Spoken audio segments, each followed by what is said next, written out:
મંગલમ ભગવાન વીર મંગલમ ગૌતમ પ્રભુ મંગલમ શૂલિભદ્રાધ્યા જૈનો ધર્મોસ્તુ મંગલમ. લાસ્ટ ક્લાસમાં એક ક્વેશ્ચન રહેલું હતું.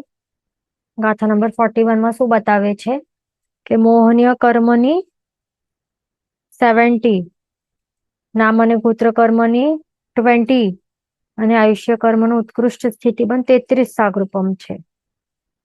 કે મોહનીય કર્મનું 70 કોડાકોડી સાગરૂપમ, નામ અને ગોત્ર કર્મનું 20 કોડાકોડી સાગરોપમ અને આયુષ્ય કર્મનું 33 સાગરોપમ. આટલું ઉત્કૃષ્ટ સ્થિતિબંધ છે. આ ગાથામાં વિશેષાર્થ શું બતાવે છે? આયુષ્ય કર્મનું અહીંયા બતાવે છે. તો તે એના વિશે ડાઉટ હતું, તો તે આપણે ક્લિયર અહીંયા કરી લઈએ. અહીંયા શું બતાવે છે કે ઉત્કૃષ્ટ આયુષ્ય 33 સાગરોપમનું હોય છે. એ તો આપણને ખ્યાલ છે કે ચારે ચાર ગતિમાં રહેલા જે જીવો છે એમાંથી વધારેમાં વધારે કોઈનું આયુષ્ય કોઈ જીવી શકતું હોય તો એ કેટલું હોય? એ 33 સાગરોપમનું હોય છે. અને એમાં પણ કોનું હોય છે? તે એક તો દેવોનું હોઈ શકે છે અને નારકીઓનું હોઈ શકે છે. 7મી નારકી અને દેવમાં પણ કયા? એકદમ ઉપરના જે પણ અનુત્તર દેવ વિમાનના દેવો હોય છે તો એમનું 33 સાગરોપમ અને નારકીઓ 7મી નારકી વાળાનું 33 સાગરોપમ જેટલું ઉત્કૃષ્ટ આયુષ્ય હોઈ શકે છે. એ તો આપણને ખ્યાલ છે.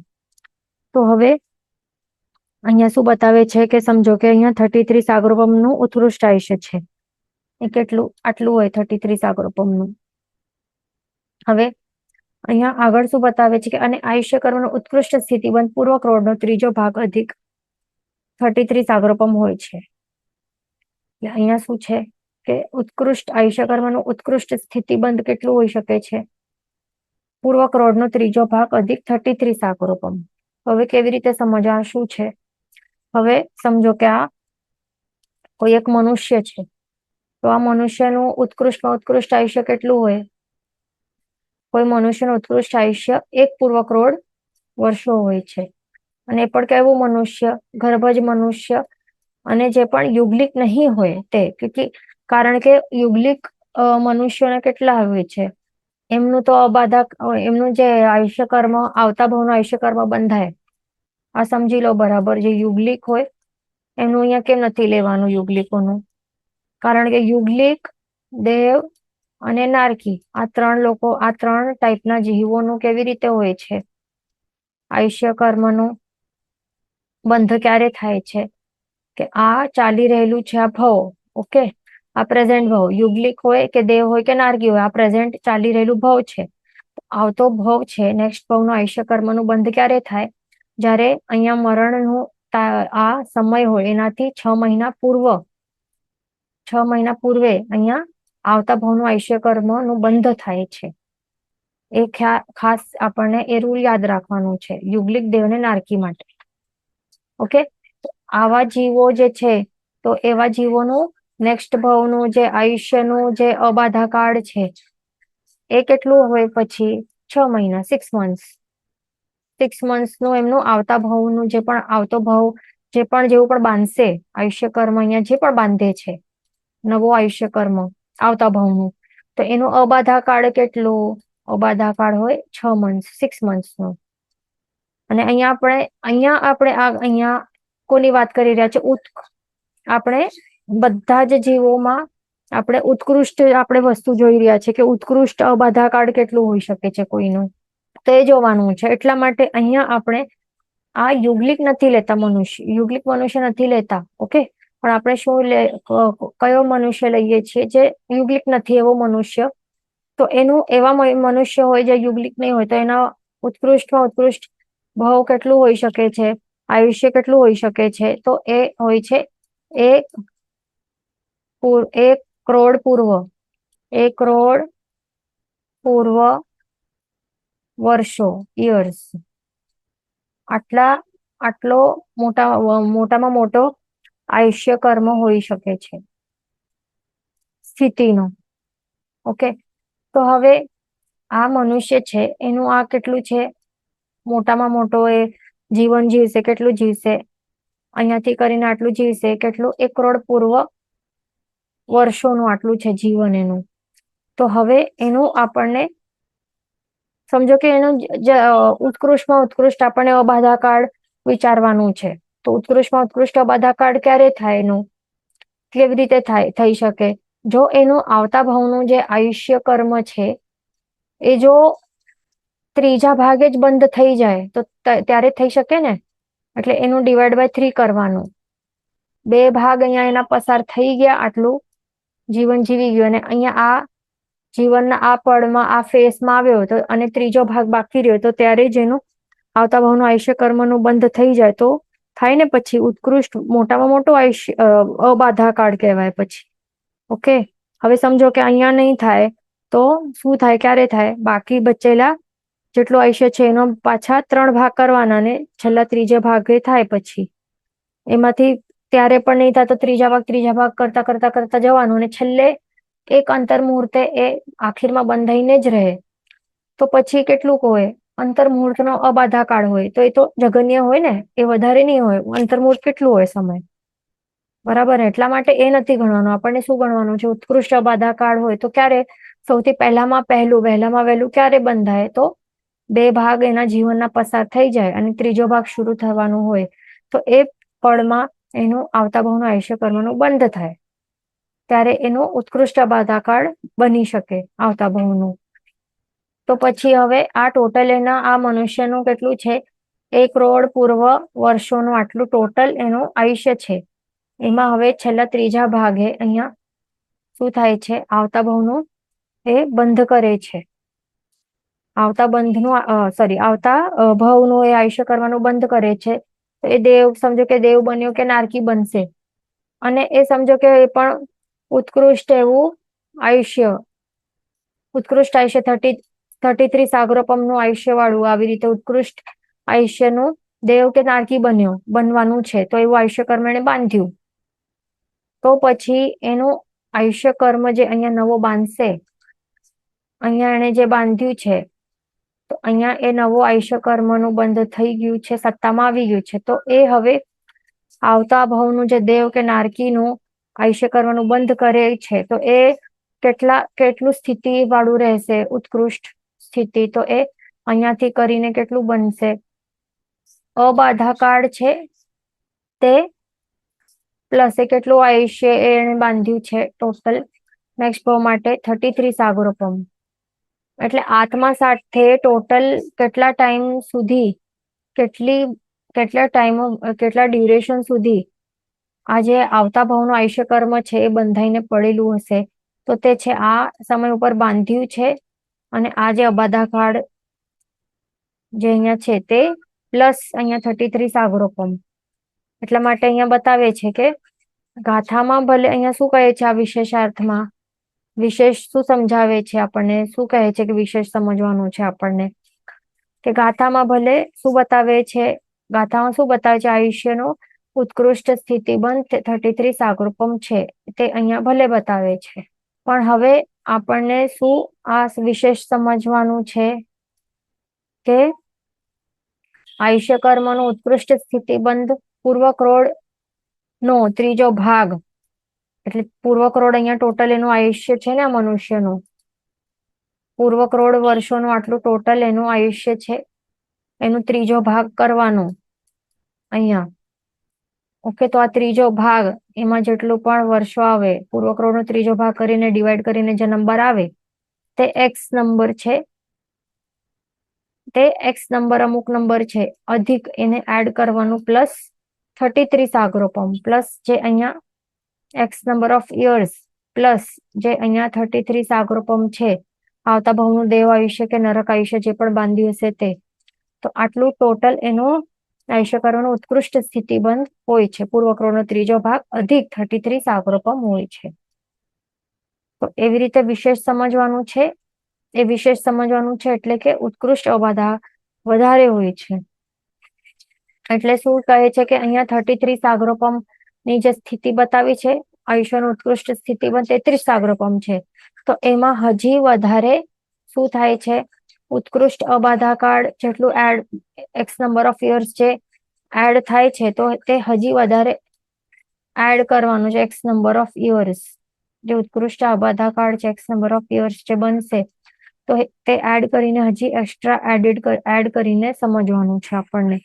એટલે આયુષ્ય કર્મ ની ઉત્કૃષ્ટ સ્થિતિ જે છે તો તે આત્મા સાથે એટલે કેટલા ટાઈમ સુધી રહી શકશે, તો એ ટોટલ અહીંયા બતાવે છે. આટલું પૂર્વક્રમનો ત્રીજો ભાગ માં જેટલા વર્ષો આવે તે +33 સાગરોપમ એટલું હોઈ શકે, પણ એનાથી વધારે નહીં હોઈ શકે કોઈ પણ જીવનું, તો તે અહીંયા બતાવે છે. ઓકે, આ ગાથામાં આટલું આપણું ક્લિયર થઈ ગયું.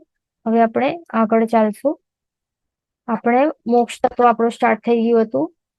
હવે અહીંયા જે આપણે શું ભણ્યા હતા લાસ્ટ ક્લાસમાં, જે 9 અનુયોગ દ્વાર રૂપે 9 ભેદો આપણે ભણ્યા હતા મોક્ષ તત્વના, એના બધા આપણે અનુયોગ દ્વાર કયા કયા છે એનું મિનિંગ, આપણે જે ટર્મ્સ છે અને એનું મિનિંગ તે સમજ્યા હતા. તો એમાં સૌથી પહેલું કયો હતો અનુયોગ દ્વારનું નામ શું હતું? તે હતું સતપથ પ્રરૂપણા. તો એના વિશે આ ગાથા છે તો તે આપણે ગ્રહણ કરવાની છે. બધાને સાથે બોલવાનું છે. સંતમ શુદ્ધ પયત્તા વિજ્જંતમ ખ કુસુમમ ન અસંતમ મુખત્તિ પયમ તસ્સ ઉ પરુવણા મઘ્ઘણા ઈહિમ. પાછો એક વખત ગ્રહણ કરશું. સંતમ શુદ્ધ પયત્તા વિજ્જંતમ ખ કુસુમમ વન અસંતમ મુખત્તિ પયમ તસ્સ ઉ પરુવણા મઘ્ઘણા ઈહિમ. ગાથા શબ્દાર્થ જોઈ લઈએ. સંતમ, અહીંયા સંતમ છે, ધ્યાન રાખવાનું. સંતમ એટલે કે સત, સત કે વિદ્યમાન, એટલે કે શું? જે હોય છે, જે એક્ઝિસ્ટન્ટ છે તે, અથવા તો એવી રીતે પણ આપણે કહીએ કે છે. પછી શુદ્ધ એટલે કે શુદ્ધ, એટલે કે એક. પછી પયત્તા એટલે કે પદપણું, પદરૂપ હોવાથી. વિજ્જંતમ એટલે કે વિદ્યમાન છે. ખ, આ એક જ લેટર છે, એનું મિનિંગ બને છે આકાશના. કુસુમમ વ, પુષ્પની પેઠે. ન એટલે કે નથી. અસંતમ એટલે જેમ સંતમ છે અહીંયા, તો એનું ઓપોઝિટ અસંતમ. અસંતમ એટલે કે નથી, કે અવિદ્યમાન, કે અછતું, કે અસત, એટલે કે નોટ પ્રેઝન્ટ, કે નોન એક્ઝિસ્ટન્ટ, કે અસ્તિત્વ નથી. પછી મુખ એટલે કે મોક્ષ. તિ એટલે કે ઇતિ એ. પયમ એટલે કે પદ, એટલે કે શુદ્ધ પદ છે. તસ્સ એટલે કે તે મોક્ષ પદની, મોક્ષ તત્વની. ઉ એટલે કે વળી. પરુવણા એટલે કે પ્રરૂપણા. મઘણા ઈહિમ એટલે કે 14 માર્ગણાદી વડે કરાય છે. ગાથાર્થમાં શું બતાવે છે? મોક્ષ એ સત છે, એટલે કે મોક્ષ એ વિદ્યમાન છે. કેમ? કારણ કે શુદ્ધ પદ છે, તે શુદ્ધ પદ હોવાથી તે વિદ્યમાન છે. આકાશના ફૂલની પેઠે અવિદ્યમાન નથી.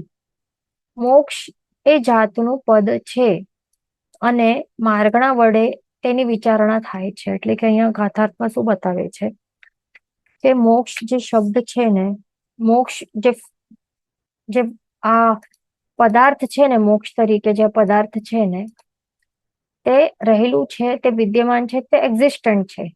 રીઝન શું છે? કારણ શું છે? કે તે શુદ્ધ પદ છે. શુદ્ધ પદ, શુદ્ધ પદ હોવાના કારણે તે વિદ્યમાન છે, તે રહેલું છે. પણ જે અહીંયા આકાશનું ફૂલ છે ને, હવે સાંભળ્યું છે આપણે આજ સુધી વન્ડર્સ ઓફ ધ વર્લ્ડ છે, કેટલાક શું શું નવું નવું ડિસ્કવર કરતા જાય છે, કેટલું પણ ટેકનોલોજી આગળ વધ્યું છે, પણ આજ સુધી શું આ જોયું છે કે કોઈ આકાશમાં ફૂલ ઉગે છે? જોયું છે આવું આજ સુધી? ના, જોયું નથી ને. ન જોયું છે ને જોવા મળશે, કારણ કે આકાશનું ફૂલ જે છે ને, તે એક્ઝિસ્ટન્ટ જ નથી. એવું કોઈ ફૂલ ઉગતો જ નથી આકાશમાં એમનું એમ. તો આકાશનું ફૂલ છે, આકાશનું ફૂલ જે છે તો એ અવિદ્યમાન છે, તે નોન એક્ઝિસ્ટન્ટ છે, એનું કોઈ અસ્તિત્વ નથી. તો એટલા માટે શું કહે છે કે મોક્ષ તે સત છે, એટલે તે એક્ઝિસ્ટન્ટ છે, કારણ કે તે શુદ્ધ પદ હોવાના કારણે તે વિદ્યમાન છે, તે રહેલું છે. પણ આકાશના ફૂલની પેઠે અવિદ્યમાન નથી, પણ વિદ્યમાન છે મોક્ષ. મોક્ષ આ જાતનું એક પદ છે અને માર્ગણા વડે તેની વિચારણા થાય છે. એટલે માર્ગણા એટલે કે અમુક એવા જે પોઈન્ટ્સ છે, પોઈન્ટ્સ ઓફ ડિસ્કશન્સ છે, એના વડે એની હજી વધારે ડિસ્કશન કે એની વિચારણા એ થાય છે, એવી રીતે કહે છે. તો એનું વિશેષાર્થ આપણે સમજી લઈએ. હવે જે ન્યાયશાસ્ત્ર છે, તો આપણા શું કહેવાય, શાસ્ત્રોમાં શું કહે છે, એમાં એક ન્યાયશાસ્ત્ર હોય છે. એટલે કે શું, હવે કઈ આપણને પ્રૂફ કરવાનું હોય કે એસ્ટાબ્લિશ કરવાનું હોય, કોઈ પદાર્થ એસ્ટાબ્લિશ કરવાનું હોય કે પ્રૂફ કરવાનું હોય, તો એના માટે 5 ટાઈપના અવ્યય વાળા વાક્યોનો પ્રયોગ થાય છે. અવ્યય વાળા વાક્યો એટલે કે એક સેન્ટેન્સ હોય એમાં 5 પાર્ટ્સ હોય છે, 5 ઇમ્પોર્ટન્ટ એવા એના પાર્ટ્સ હોય છે. તો એ યુઝ કરવામાં આવે છે કોઈ પણ વસ્તુ હોય, કોઈ પણ પદાર્થ ને પ્રૂવ કરવા માટે, એસ્ટાબ્લિશ કરવા માટે. તો એ કયા 5 એવા અવ્યય છે એક વાક્યના, તો અહીંયા બતાવે છે કે પહેલા અવ્યયમાં શું હોય છે, પ્રતિજ્ઞા આવે છે. પ્રતિજ્ઞા, તો પ્રતિજ્ઞામાં શું આવતું હોય છે કે જેમાં અને જે સાબિત કરવાનું હોય તે આવે છે. જે પણ વસ્તુ આપણને સાબિત કરવાની છે, પ્રૂવ કરવાની છે, તે એની અંદર આવે છે. એક સેન્ટેન્સ હોય, એની અંદર એક આખું એવું સેન્ટેન્સ હોય. ઓકે, આટલું એક સેન્ટેન્સ છે, તો એમાં 5 પાર્ટ્સ છે. તો એક 5 પાર્ટ્સમાં એક પ્રતિજ્ઞા આવે છે. અહીંયા પ્રતિજ્ઞા એટલે કે શું સાબિત કરવાનું છે, કે એની અંદર આ પર્ટિક્યુલર દ્રવ્ય હોય છે, કે આવું કઈક કોઈ પ્રૂફ કરવાનું છે, તો તે જે આવે છે એને પ્રતિજ્ઞા કહેવાય. પછી બીજા નંબરનું અવ્યય કયો શું છે, હેતુ છે. એટલે એમાં સાબિતીનું કારણ આપવામાં આવે છે. સાબિતીનું કારણ આપવામાં આવે છે, એમાં રીઝનિંગ આપવામાં આવે છે. ત્રીજામાં શું આવે છે, ત્રીજા અવ્યયમાં આવે છે ઉદાહરણ, એટલે કે એક્ઝામ્પલ સાથે. એમાં શું આવે છે કે તેને પ્રૂફ કરવા માટે એના અનુકૂળ પ્રકારનું એક્ઝામ્પલ આપવામાં આવે છે. જો તે નહીં હોય તો વિરુદ્ધ પ્રકારનું એક્ઝામ્પલ આપવામાં આવે છે. જેમ અહીંયા ઉપર જ આપણે શું જોયું, આપણે અહીંયા મોક્ષનું શું જોયું, અહીંયા મોક્ષની હયાતી છે, એનું અસ્તિત્વ છે, વિદ્યમાન રહેલું છે. તો તે પ્રૂફ કરવા માટે એમને કેવા ટાઈપનું ઉદાહરણ આપ્યું છે, અનુકૂળ છે કે વિરુદ્ધ છે.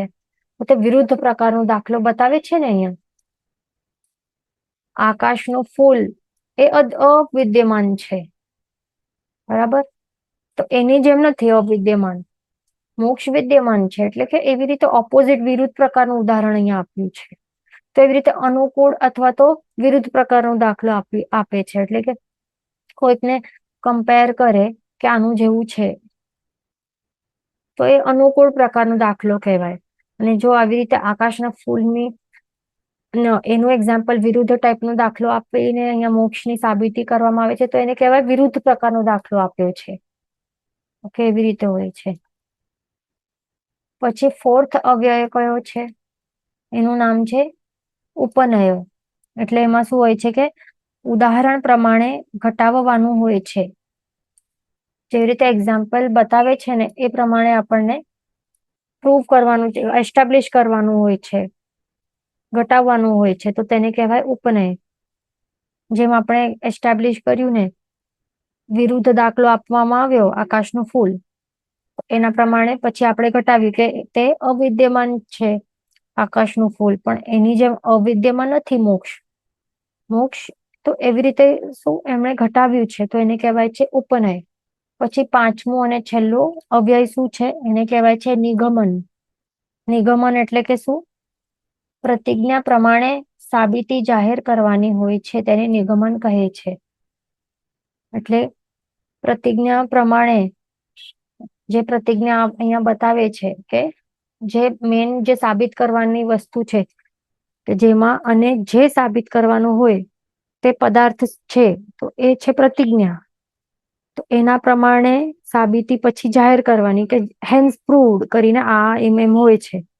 જેમ લાસ્ટ એવી રીતે એસ્ટાબ્લિશ કરે કે પ્રૂફ કરે ને તો એ જાહેર કરવાનું હોય કે આવી રીતે પ્રૂફ થાય છે, જે લાસ્ટ વાક્ય, તો એને કહેવાય નિગમન.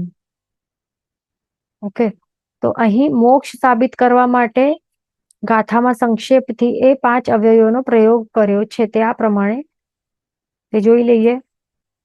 પ્રતિજ્ઞા શું કહે છે કે મોક્ષ સત છે.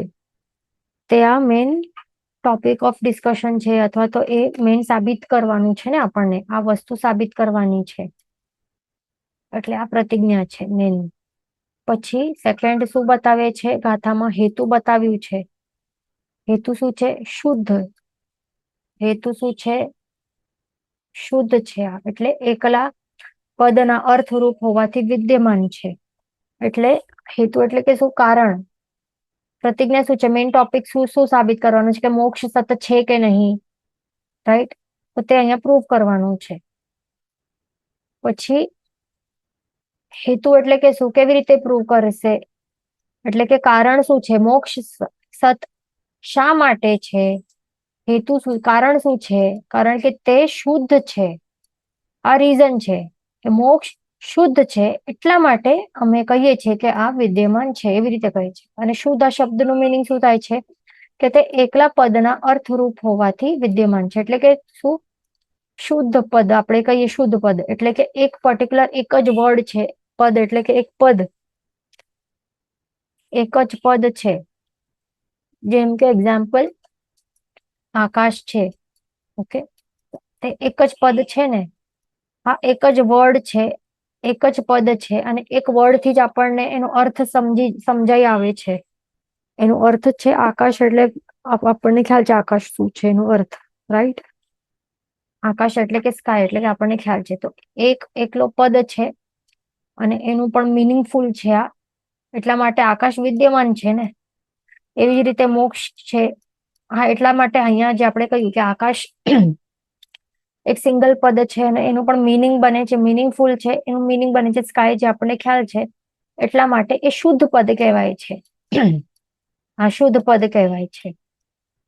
અને શુદ્ધ પદ આ હોવાના કારણે એ વિદ્યમાન છે, આ એક્ઝિસ્ટન્ટ છે. આ ઓકે, આ રહેલું છે. તો એવી જ રીતે મોક્ષ માટે શું કહે છે? મોક્ષ નું શું કહે છે કે શા માટે કહે છે કે આ વિદ્યમાન રહેલું છે, એટલે મોક્ષ સત છે. એ કેવી રીતે પ્રૂવ કરે છે? રીઝન શું છે? કહે છે કે આ શુદ્ધ છે, શુદ્ધ પદ છે. મોક્ષ આ શબ્દ છે ને, આ વર્ડ, આ પદ, આ શુદ્ધ પદ છે. શુદ્ધ એટલે કે એકલો જ એક પદ છે, એનો એકલા આ પદનું જ એક મિનિંગ બને છે, અર્થરૂપ બને છે. એને બીજા કઈ એક્સ્ટ્રા વર્ડ્સની કે એક્સ્ટ્રા એડિશનની કે જરૂર નથી પડતી. એટલા માટે એ વિદ્યમાન રહેલું છે. આ એવી રીતે હેતુમાં કહે છે કે મોક્ષ આ પોતે એ વર્ડ શુદ્ધ પદ છે. 2 અવ્યય જોઈ લીધો. હવે ત્રીજો અવ્યય શું છે? ગાથામાં શું બતાવે છે? ત્રીજા અવ્યયમાં ઉદાહરણ આપે છે કે જે એક પદો હોય તેના અર્થ હોય જ. જેમ કે ઘોડો, ગાય વગેરે એક એક પદો છે, માટે તેના પદાર્થો પણ છે. તેમજ જે શુદ્ધ એકલા પદો નથી પણ જોડાયેલા પદો છે, તેના અર્થો હોય કે ન પણ હોય. એટલે હવે અહીંયા શું કહે છે? જે એક એક સિંગલ પદ હોય ને, એક એક વર્ડ સિંગલ હોય, તો તેના તો અર્થ હોય જ, મિનિંગ હોય જ. એક્ઝામ્પલ અહીંયા ઘોડો, ગાય, જેમ આપણે આકાશનું એક્ઝામ્પલ લીધું ને, તો ઘોડો એક જ પદ છે, ગાય એક જ પદ છે, કૂતરા છે, બિલાડી છે, એક એક વર્ડ છે. આ એક એક પદ છે, સિંગલ. એવા રહેલા છે, એવા વર્ડ્સ એક્ઝિસ્ટન્ટ રહેલા છે. એટલા માટે તેના પદાર્થો પણ રહેલા છે ને. આ વર્ડ એક્ઝિસ્ટન્ટ છે તો એમનું એમ જ છે, એનું કઈ મિનિંગ છે. પ્લસ એ નામનું પદાર્થ રહેલું છે ને, એક લિવિંગ હોર્સ તે એક્ઝિસ્ટન્ટ છે ને આ વર્લ્ડમાં. ગાય આ વર્ડ એક્ઝિસ્ટન્ટ છે, તો દેટ મીન્સ એના પદાર્થ પણ રહેલું જ છે. એટલે કે પદાર્થ રૂપી જે કાઉ છે, આખો આ જીવ, એ પણ રહેલું જ છે ને. તો એવી જ રીતે આપણને સમજવાનું, જે એક એક એક એક પદ હોય, જો એવા એક્ઝિસ્ટન્ટ રહેલા હોય એવા વર્ડ્સ, જેમ કે ઇંગ્લિશમાં આપણે કહીએ વોટર છે, વોટર, તો વોટર આ વર્ડ એક્ઝિસ્ટન્ટ છે ને પદ. ભલે લેંગ્વેજ અલગ છે, અહીંયા ખાલી ગુજરાતી વર્ડ્સની વાત નથી, કોઈ પણ લેંગ્વેજનું એક આપણે વર્ડ લઈ લઈએ, આ વોટર, આ વર્ડ એક્ઝિસ્ટન્ટ રહેલું છે ને, ડિક્શનરીમાં છે ને રહેલું, તો દેટ મીન્સ એનું પદાર્થ પણ રહેલું છે ને, પાણી નામનું એક પદાર્થ પણ રહેલું છે ને. એટલે જો એક એવા વર્ડ્સ એક્ઝિસ્ટન્ટ રહેલા હોય તો પછી તેના અર્થરૂપી જે પદાર્થો હોય તો તે પણ એક્ઝિસ્ટન્ટ રહેલા હોય આ વિશ્વમાં. એ ધ્યાન રાખવાનું. તો એ એવી રીતે કહે છે. તેમજ જે શુદ્ધ એટલે એકલા પદ નથી. તો આવા જે સિંગલ સિંગલ પદો છે ને, ઘોડા, ગાય, વોટર, કે જે પણ આપણે એવા વર્ડ્સ હોય, કમ્પ્યુટર આવી જાય, એવું વર્ડ આવી જાય, મોબાઈલ આવે, જે એક એક એક એક વર્ડ્સ છે, એક એક પદો છે, તેના એવા અર્થવાળા એવા પદાર્થો પણ, એવા વસ્તુઓ પણ રહેલી છે એ નામની. એટલા માટે એને શુદ્ધ પદ કહેવાય. એકલા પદને શુદ્ધ પદ કહેવાય અને તે એક્ઝિસ્ટન્ટ રહેલા છે. પણ જે પણ હવે શું આગળ કહે છે કે જે શુદ્ધ એકલા પદ નથી, સિંગલ સિંગલ એવા વર્ડ્સ નથી, પણ જોડાયેલા પદ છે, તેના અર્થ હોય કે ન પણ હોય, એવી રીતે કહે છે. હવે એક્ઝામ્પલ અહીંયા શું બતાવે છે કે રાજપુત્ર, અહીંયા આપણને શું દેખાય છે? રાજ છે અને પુત્ર છે. આ બે વર્ડ્સ દેખાય છે ને, જોડાયેલા છે પદો, એટલે બે પદો જોડાયેલા છે. રાજા છે અને પુત્ર, આ બે વર્ડ્સ છે. રાજા અને પુત્ર, આ બે વર્ડ્સ છે. એને જોડાઈને શું બને છે? રાજપુત્ર, એટલે કે રાજાનો પુત્ર, રાઈટ? એનું મિનિંગ છે ને, આ બે વર્ડ્સ છે જોડાયેલા, સિંગલ પદ નથી, એ બે પદ છે ને, તો બે પદ છે, સિંગલ પદ નથી, એટલા માટે એને શું કહેવાય છે? તે અશુદ્ધ પદ કહેવાય ને. એને કહેવાય છે અશુદ્ધ પદ. કેમ? કારણ કે તે સિંગલ પદ નથી, પણ જોડાયેલું વર્ડ છે. બે પદોને જોઈન્ટ કર્યું છે, એટલા માટે તેને અશુદ્ધ પદ કહેવાય છે. આવું અશુદ્ધ પદ હોવા છતાં પણ એનો અર્થ બને છે ને, એનો અર્થ, અને એ અર્થવાળા પદાર્થનું એવી રીતે એક્ઝિસ્ટન્સ, એટલે કે એ એક્ઝિસ્ટ પણ કરે છે ને.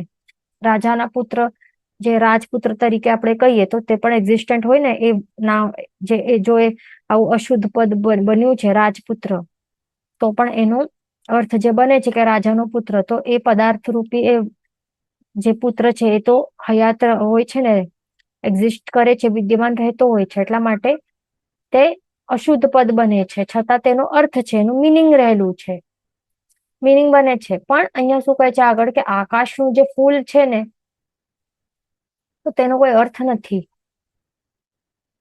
આકાશનું ફૂલ છે એ શુદ્ધ પદ નથી, એ બે પદને જોડાયું છે, એટલે તે અશુદ્ધ પદ છે. ફર્સ્ટ ઓફ ઓલ, અશુદ્ધ પદની સાથે સાથે એનો કોઈ મિનિંગ નથી, અર્થ જ નથી.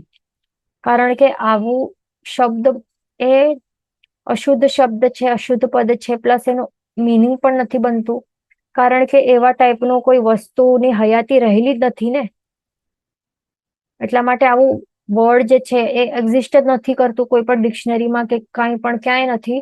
આપ વાંચવા પણ નહીં મળે, ના તો એ આજ સુધી વાંચવા નથી મળ્યું, એ ફ્યુચરમાં પણ વાંચવા મળશે નહીં, કારણ કે એનું કોઈ મિનિંગ નથી.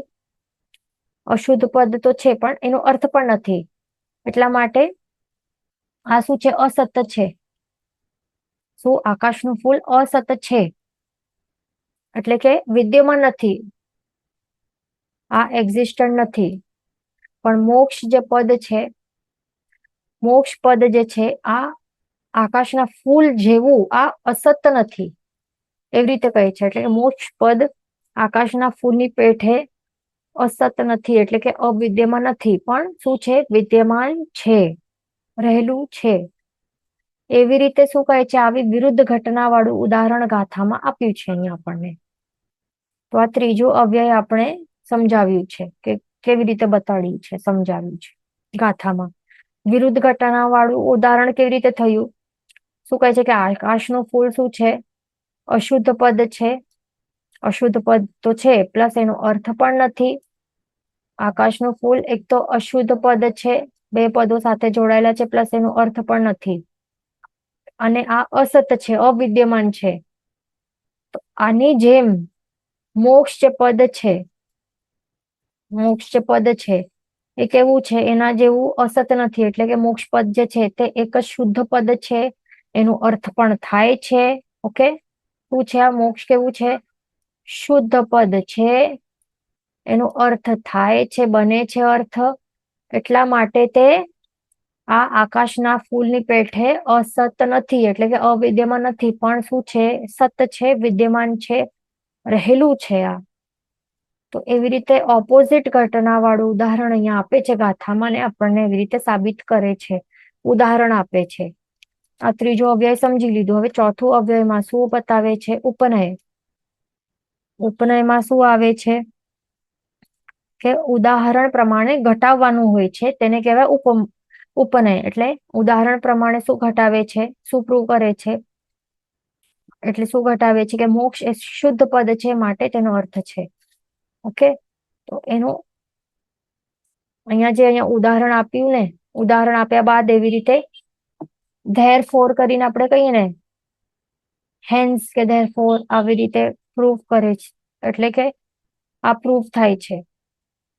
અહીંયા વિરુદ્ધ ઘટના વાળું ઉદાહરણ આપ્યું આકાશના ફૂલનું, અને એનાથી નેક્સ્ટ લાઈન પછી શું કહે છે કે મોક્ષ શુદ્ધ પદ છે, માટે તેનો અર્થ છે, તેને કહેવાય ઉપનય. ઓકે, પછી ફિફ્થમાં શું હોય છે અવ્યયમાં? નિગમન. નિગમનમાં શું હોય છે કે પ્રતિજ્ઞા પ્રમાણે સાબિતી જાહેર કરવાની હોય છે અહીંયા આપણને. એટલે અહીંયા હવે સાબિતી જાહેર કરશે કે શું પ્રૂફ થયું છે, શું એસ્ટાબ્લિશ કરે છે અહીંયા પ્રોપરલી. તો તે હવે અહીંયા જાહેર કરવાનું છે, અહીંયા પાંચમા અવ્યયમાં, નિગમનમાં. તે મોક્ષ પદના અર્થરૂપ જે પદાર્થ તે જ મોક્ષ. અહીં ઉપનય અને નિગમન એકી સાથે ટૂંકામાં કહ્યા છે. ઓકે, શું કહે છે? તે મોક્ષ પદના અર્થરૂપ જે પદાર્થ તે જ મોક્ષ છે. તો એવી રીતે નિગમનમાં શું જાહેર કરે છે? હવે એસ્ટાબ્લિશ કર્યું, પ્રૂવ કરી દીધું, અને લાસ્ટ સ્ટેટમેન્ટ, કન્ક્લુડિંગ સ્ટેટમેન્ટ અહીંયા જાહેર કરે છે. અહીંયા શું જાહેર કરે છે કન્ક્લુડિંગ સ્ટેટમેન્ટમાં? કે તે મોક્ષ પદના અર્થરૂપ જે પદાર્થ તે જ મોક્ષ છે. એટલે કે મોક્ષ આ શબ્દ છે, આ વર્ડ છે. પદ એટલે કે શું? શબ્દ કે વર્ડ. આ એક શુદ્ધ વર્ડ છે, સિંગલ વર્ડ છે. ઓકે, આ એક વર્ડ છે, મોક્ષ વર્ડ છે. તો એનું જે અર્થ બને છે, આ વર્ડનું મીનિંગ જે બને છે, અર્થ બને છે, તો જે મીનિંગ બને છે, અર્થરૂપી જે મીનિંગ બને છે, તો તે પદાર્થ તે જ મોક્ષ છે. તે અહીંયા એવી રીતે સાબિત કરે છે. એનું મીનિંગ, આ વર્ડનું જે મીનિંગ બને છે તેવું એ પદાર્થ જે હોય છે, રહેલું હોય છે, તો તે જ મોક્ષ છે. એવી રીતે એ ફાઇનલ અહીંયા કન્ક્લુડ કરે છે સ્ટેટમેન્ટ. એવી રીતે એસ્ટાબ્લિશ કરે છે, જાહેર કરે છે. એને કહેવાય છે નિગમન. ઓકે, પછી આગળ શું કહે છે કે અહીંયા ઉપનય અને નિગમન એકી સાથે ટૂંકામાં, શોર્ટમાં, બંને એકી સાથે અહીંયા એમણે બતાવ્યા છે. એવી રીતે હવે તો આ મેન અહીંયા સુધી આપણે જે ભણ્યા ને, 5 અવ્યય. કોઈ પણ વસ્તુ સાબિત કરવાનું હોય ન્યાયશાસ્ત્રમાં, તો કેવી રીતે સાબિત કરવાનું? તો એ 5 વસ્તુઓ બધાનું એકદમ ક્લિયર અને પાક્કું થવું જરૂરી છે.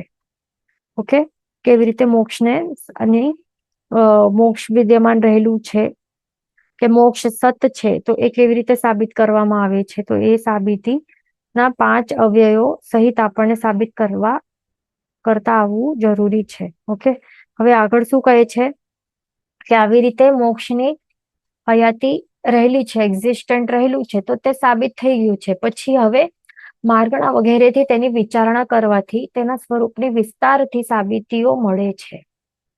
અને દ્રવ્ય પ્રમાણ વગેરે પણ હયાતી સાબિત હોય તો જ વિચારી શકાય છે. એટલે અહીંયા શું કહે છે? તો એવી રીતે આ 5 અવ્યય દ્વારા શું કરે છે? પ્રતિજ્ઞા, હેતુ, ઉદાહરણ, ઉપનય, નિગમન સાથે એના હેલ્પ લઈને શું કરે છે? મોક્ષની હયાતી સાબિત કરે છે. અને એ પ્રૂફ થઈ ગયું છે. હવે એસ્ટાબ્લિશ કરી દીધું છે કે યસ, મોક્ષ સત છે, મોક્ષ વિદ્યમાન છે. તો હવે પછી શું કરશે, એની હજી વધારે અલગ અલગ અલગ અલગ પોઈન્ટ ઓફ વ્યૂ થી, અલગ અલગ પોઈન્ટ્સ દ્વારા એટલે કે માર્ગણા વગેરેથી એની હવે વિચારણા કરશે. તો વિચારણા કરે છે માર્ગણા વગેરેથી, તો એના કારણે હજી એ શું સાબિત થાય છે કે તેના સ્વરૂપની વિસ્તારથી સાબિતીઓ મળે છે કે એનું વિસ્તારથી હજી વધારે ડિટેલમાં જે મોક્ષ નામક જે મોક્ષ જે પદ છે, એનું અર્થરૂપી જે પદાર્થ જે મોક્ષ છે, તો એના વિશે હજી વધારે ડિટેલ્સમાં એનું સ્વરૂપની વિચારણા કરે છે માર્ગણાઓ દ્વારા. તો એના કારણે શું હજી વધારે પ્રોપરલી સાબિતી મળે છે, પ્રૂવ થાય છે કે એ મોક્ષ સત્ય છે, એ રહેલું છે આ એ પદાર્થ. ઓકે, એવી રીતે બતાવે છે અહીંયા. એટલે આવી રીતે તો 5 અવ્યય દ્વારા તો એ સાબિત કરે જ છે, પણ સાથે સાથે એ સાબિત કર્યા બાદ શું કરે છે, એ કેવી રીતે સાબિત કરે છે આ 5 અવ્યય દ્વારા? એક વિરુદ્ધ ઉદાહરણ આપીને સાબિત કરે છે ને. એ સાબિત તો કરી દીધું, પણ હજી આગળ એ માર્ગણા વગેરેની થી પણ વિચારણા કરે છે આ પદાર્થ, મોક્ષરૂપી પદાર્થનું. તો આટલી બધું ડિટેલમાં જે વિચારણા કરે છે ને માર્ગણા વડે, તો એના કારણે શું થાય છે, સાબિતીઓ મળે છે, હજી વધારે પ્રોપરલી પ્રૂફ, વધારે ઠોસ સબૂત મળે છે, સાબિતીઓ મળે છે કે હા મોક્ષ સત્ય છે, રહેલું છે. પ્લસ કહે છે કે દ્રવ્ય પ્રમાણ વગેરે પણ આ મોક્ષની હયાતી સાબિત, એટલે કે આ દ્રવ્ય પ્રમાણ વગેરે જે પણ અનુયોગ દ્વાર છે ને, પહેલું તો સતપથ પ્રરૂપણા છે, બીજું કયો છે અનુયોગ દ્વાર? એ છે દ્રવ્ય પ્રમાણ દ્વાર, પછી ક્ષેત્ર દ્વાર વગેરે એક્સેટ્રા. જે પણ 9 અનુયોગ દ્વાર છે, પહેલું તો આપણે સતત પ્રરૂપણા આપણે જોઈ લીધી, પણ બાકીના જે પણ 8 અનુયોગ દ્વાર છે, તો એ બધા પણ એની વિચારણા કેવી રીતે કરી શકાય?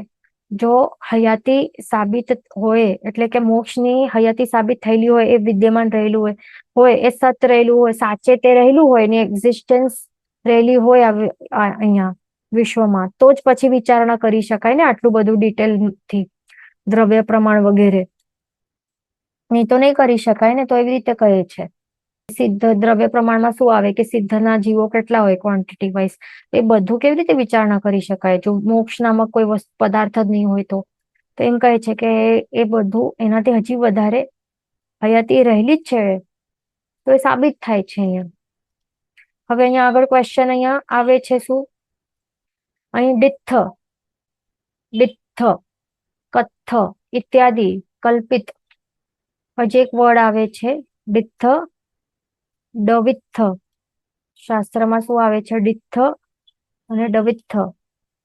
આ શબ્દો ડિત્થ અને ડવિત્થ વગેરે આવા જે વર્ડ્સ છે ને, આવા કલ્પિત એટલે કે કલ્પનાથી એવા ક્રિએટ કર્યા છે હમણાં. તો આવા એક એક પદ વાળા પણ એક એક વર્ડ છે ને, સિંગલ વર્ડ છે, તો એને પદાર્થ એક પદ વાળા શબ્દ કહેવાય. ઓકે, એ એક પદ વાળું છે. એક પદ વાળું જે શબ્દ હોય એને શુદ્ધ પદ કહેવાય. છતાં પણ શું એનો કોઈ મિનિંગ છે, અર્થ છે? એનો કોઈ અર્થ જ નથી. કેમ? કારણ કે એના નામનું કોઈ પદાર્થ જ રહેલું નથી. એટલા માટે આ ડિક્શનરીમાં આવા વર્ડ્સ પણ દેખાશે નહીં. હવે આપણને લાગે તો ગોતીને જોઈ લેવાનું, ટ્રાય કરવાનું, સર્ચ કરવાનું, મળે છે કે નથી મળતું. ઓકે, મળશે જ નહીં, કારણ કે ડિત્થ, ડવિત્થ આ વર્ડ્સ મળશે જ નહીં કોઈ પણ ડિક્શનરીમાં. ડિત્થ, કથ્થ, ડવિત્થ એવા એક્સેટ્રા, એવા અમુક એવા કલ્પિત હમણાં બતાવે છે કલ્પનાથી એવા વર્ડ્સ. તો આવા વર્ડ્સ જે છે એના કોઈ એક્ઝિસ્ટન્સ જ નથી, એ સત્ય નથી, અસત્ય છે, એ ધ્યાન રાખવાનું.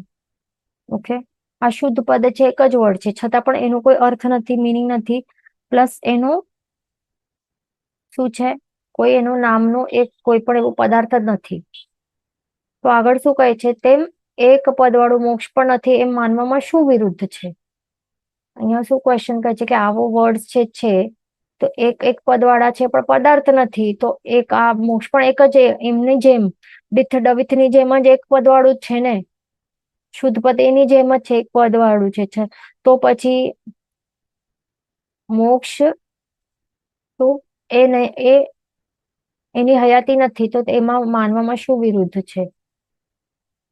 એવી રીતે ક્વેશ્ચન કરે છે. તો અહીંયા આન્સર શું બતાવે છે કે જે શબ્દનો અર્થ કે વ્યુત્પત્તિ થઈ શકે તે પદ કહેવાય, પણ અર્થ શૂન્ય શબ્દને પદ કહેવાય નહીં. અને સિદ્ધ અથવા મોક્ષ એ શબ્દનો અર્થ છે અને વ્યુત્પત્તિ યુક્ત છે, માટે પદ કહેવાય છે. પરંતુ ડિથ્ઠ વિથ્થ કથ્થ ઇત્યાદિ શબ્દો અર્થ શૂન્ય છે, માટે પદ ન કહેવાય, માટે તે પદો વાળી વસ્તુ પણ નથી. પરંતુ સિદ્ધ મોક્ષ એ તો પદ છે અને તેથી તેની વસ્તુ પણ છે.